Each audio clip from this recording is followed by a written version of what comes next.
zabezpečil som, a to, čo môžem povedať, dúfam, že tu nikto nepočul, mám vyničené,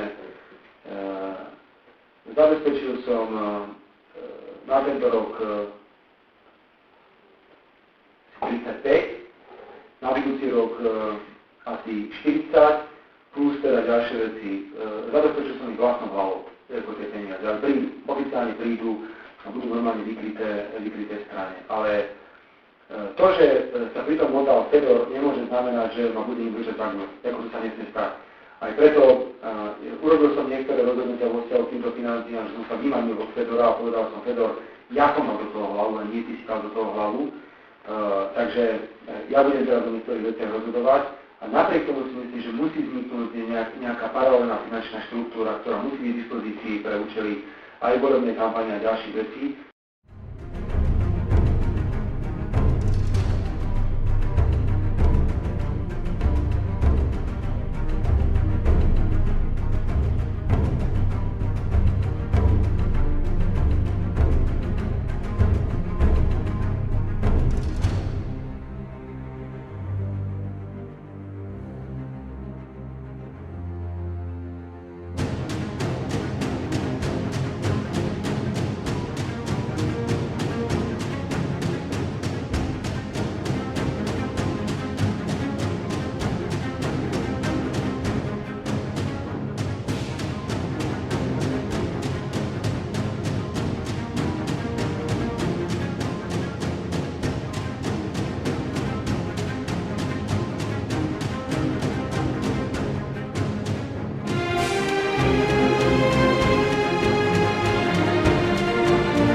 Či cítite nejakú zodpovednosť po jednom, prosím za to, vás. že Dobre, vplyvní môže byť po ľudia jednom? nie sú nejakým spôsobom vyšetrovaní?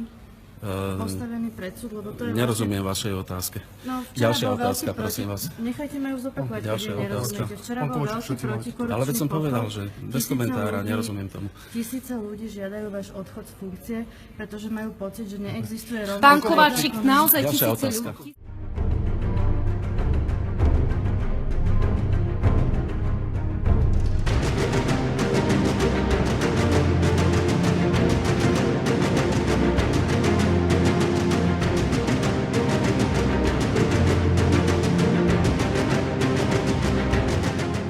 Pochválte sa vy nejakou kauzou, ktorú ste ukončili, ktorá bola veľkou politickou záležitosťou. Pochválte sa, máte priestor. Bez komentára.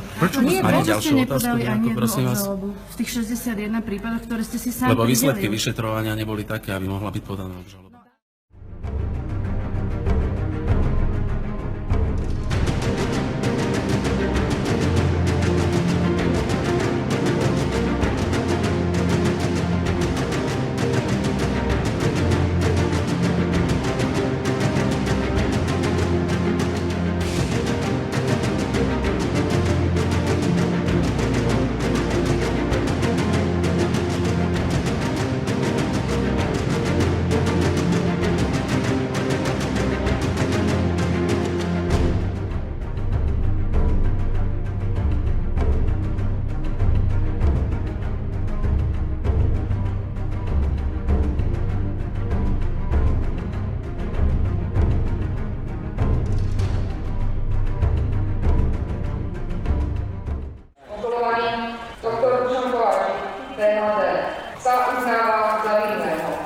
zaznel verdikt sudkyne Pamely Záleskej.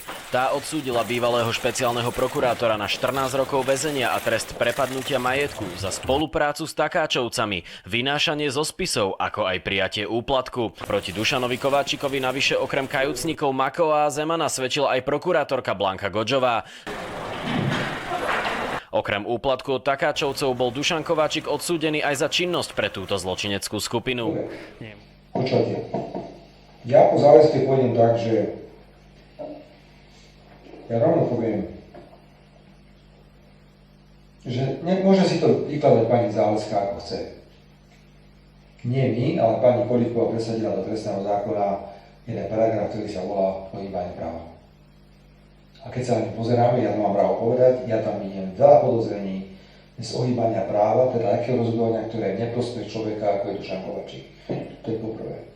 A po druhé poviem, táto fraška, to by ani komunisti neurobili v 50. rokoch, bude musieť byť predmetom obnovy konania. To vnímať rozsah toho odvolania, že naozaj na toľkých stranách ho predložili? Pozrite, je potrebné rešpektovať právo na obhajobu.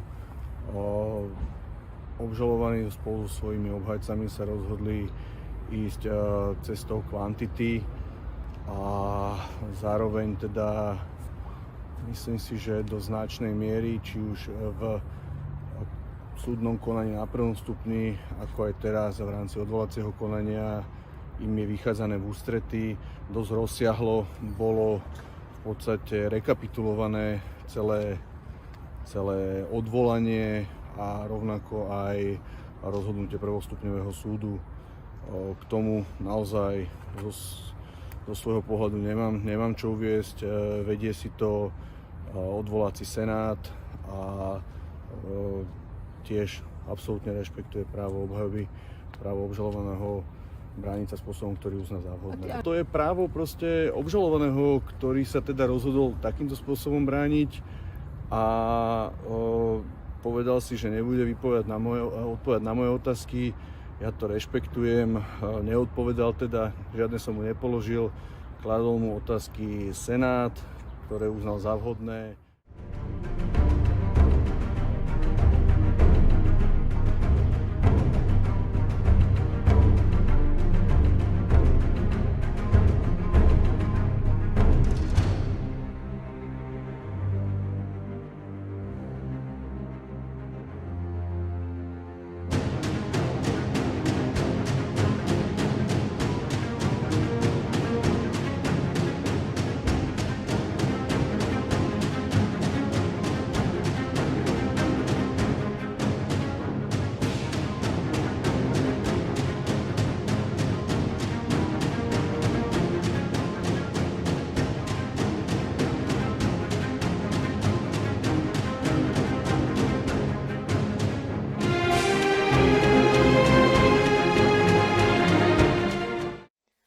Stále tvrdím, že v prípade Dušana Kováčika ide o politický monster proces proti nevinnému človeku.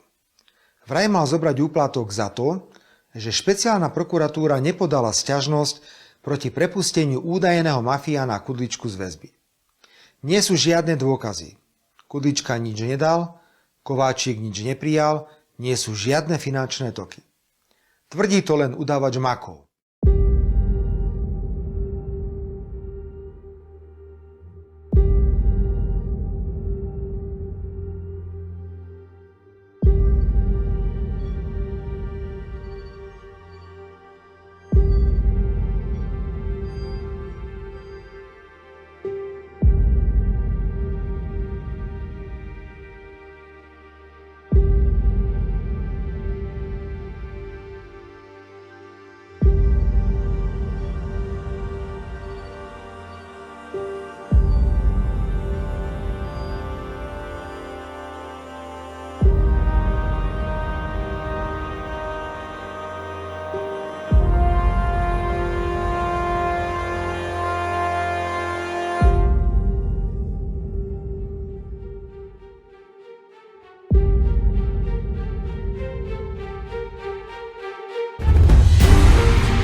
a vyčistil sa mi stôl. A aj to bolo na niečo dobre svojím spôsobom, to odsúdenie, keď to mám takto povedať, z toho pohľadu takmer 4-ročného hodnotenia, že ostali mi priatelia.